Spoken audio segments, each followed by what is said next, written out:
আমি বলছি শুনেন, তার রিপোর্ট অনুযায়ী সে ব্লাড ক্যান্সারে ভুগতেছে এবং সে জানে এটা, আপনার ছেলে এটা জানে।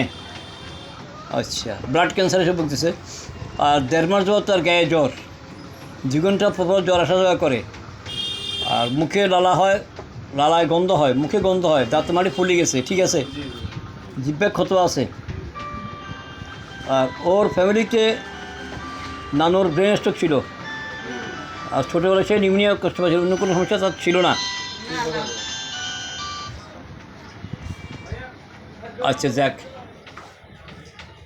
আমি তার কাছে যা পাইছি লক্ষণ সেটা কি, তো পায়খানা হয় 3-4 দিন পর, তো পায়খানা নরম থাকে, শক্ত হয় না, খাওয়া নেই, খাওয়ার রুচি ক্ষুধা কোনোটা নেই। দুধ বেশি পছন্দ করে আপনার ছেলে, শীত গরম দুটোই বেশি শরীরে, রাগ আছে অনেক, রাগ অনেক বেশি, মাংস পছন্দ করে, মিষ্টি পছন্দ করে, আর তার ঘুম ঠিক আছে, পিপাসা অনেক বেশি, ঘামও বেশি, ঘামে গন্ধ হয়। গোসল ঠিক আছে, নিয়মিত গোসল করো, শরীরে কোনো জ্বালা ফোড়া নেই, হাতে পায়ে কোনো জ্বালা ফোড়া নেই।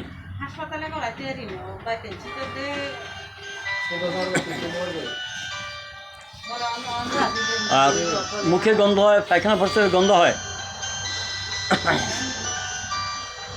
আর তোমার ডান পাশে শুলে কষ্ট হয়, বিছানায় শুলে তোমার সমস্যাটা বাড়ে, ঠিক আছে। আর তোমার জিহ্বা কাঁপে, ঠান্ডা, মাথা ব্যথা আছে, রাত্রে ঠান্ডা থাকে, ঠিক আছে। আমি এই লক্ষণটা ওষুধ খেতে খাওয়াম, ইনশাল্লাহ আমি আশাবাদী, দেখা যাক আল্লাহ কী করে।